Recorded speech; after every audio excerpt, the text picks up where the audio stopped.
வணக்கம் மக்களே, சற்றுமுன் கிடைத்த தகவல் ஒன்றை பார்க்க போகிறோம். அதாவது 2026 தேர்தலில் முந்துகிறது முக்கிய கட்சிகள், வெளியான தரமான சர்வே முடிவு. திடீர் தகவல். இந்த ஒரு தகவலை பற்றி தான் நாம் பார்க்க போகிறோம். தகவலை பார்ப்பதற்கு முன்னதாக நீங்கள் நம்மளுடைய சேனலுக்கு புதிய பார்வையாளர்களாக இருந்தீர்கள் என்றால் மறக்காமல் நம்மளுடைய சேனலை சப்ஸ்கிரைப் செய்து வைத்துக் கொள்ளுங்கள் மக்களே.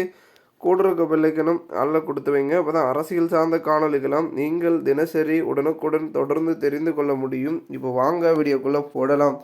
தற்பொழுது 2026 தேர்தலுக்கு நாட்கள் குறைந்து கொண்டே இருக்கிறது. வாக்குப்பதிவு எண்ணிக்கைக்கு கிட்டத்தட்ட 21 நாள் இருந்தது, இப்பொழுது 19 நாளாக மாறிவிட்டது. அப்படி இருக்கும் பட்சத்தில் தொடர்ந்து கருத்து கணிப்புகளும் சர்வே முடிவுகளையும் பார்த்திங்கன்னா பிரபல நிறுவனங்கள், ஊடக நிறுவனங்கள் எடுத்துக்கொண்டு வெளியிட்டு கொண்டிருக்கிறது. அந்த வகையில் தற்பொழுது நேற்றைய தினம் ஒரு முக்கிய கருத்து கணிப்பு ஒன்று வெளியானது.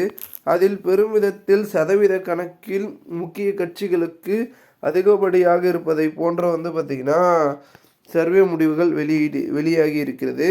அந்த வகையில் தற்பொழுது தமிழக தேர்தலுக்கான லோக் போல் கருத்து கணிப்பு முடிவுகள் வெளியாகியுள்ளன.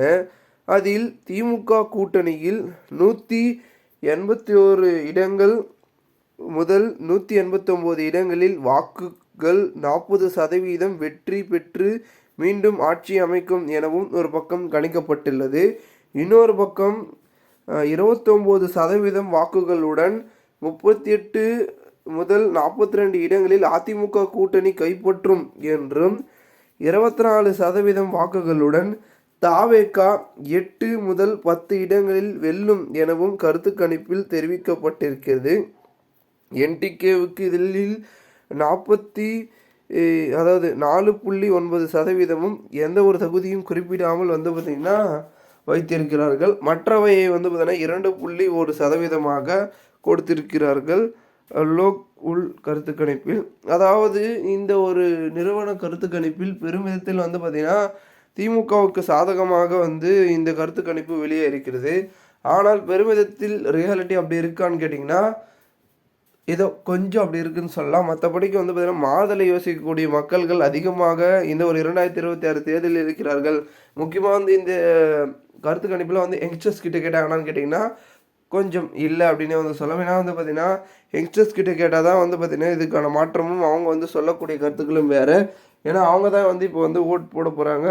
ஸோ அவங்களுடைய ஒரு சில நியூ ஓட்டர்ஸுக்கான பார்த்திங்கன்னா வாக்குகள் தான் இப்போ அதிகம்.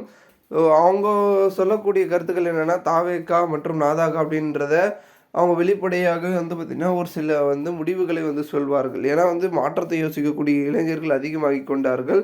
இப்பொழுது ஒரு சில முக்கிய புள்ளிகளும் அரசியல் புரிதல்களை எடுத்து யாருக்கு ஓட்டு போடணும் அப்படின்ற முடிவுக்கு தள்ளப்பட்டிருக்கிறார்கள். அப்படி இருக்கும் பட்சத்தில் இதில் பார்த்திங்கன்னா திமுகவுக்கும் சரி அதிமுகவுக்கு அதை விட குறைவாக பார்த்திங்கன்னா ஒரு சில கணிப்புகள் வெளியாக கொண்டிருக்கும் சூழலில் ஒரு சில பழைய வாக்காளர்கள் இருக்கிறார்கள் அல்லவா, அவர்களின் மூலமாக எடுக்கப்பட்ட கணிப்புகள் மட்டுமே இது அப்படின்றத மட்டும் தெரிவித்துக் கொள்கிறேன். ஸோ பார்க்கலாம் எப்படி நடக்க போகிறது கருத்து கணிப்புகள் அப்படின்றத பொறுத்து பார்த்தால் தான் தெரியும். மேலும் இந்த ஒரு தகவலை குறித்த பொதுமக்கள் உங்களுடைய கருத்துக்களை நீங்கள் கமெண்ட் மூலமாக தெரிவிங்கள். போன்று நீங்கள் அரசியல் சார்ந்த நிகழ்வுகளாம் தினசரி உடனுக்குடன் தொடர்ந்து தெரிந்து கொள்ள நம்மளுடைய சேனலை சப்ஸ்கிரைப் செய்து வைத்துக் கொள்ளுங்கள் மக்களே. நாம் அடுத்தடுத்த வீடியோவில் சந்திக்கலாம். அதுவரை உங்களிடமிருந்து விடைபெறுகிறேன். நன்றி, வணக்கம் மக்களே.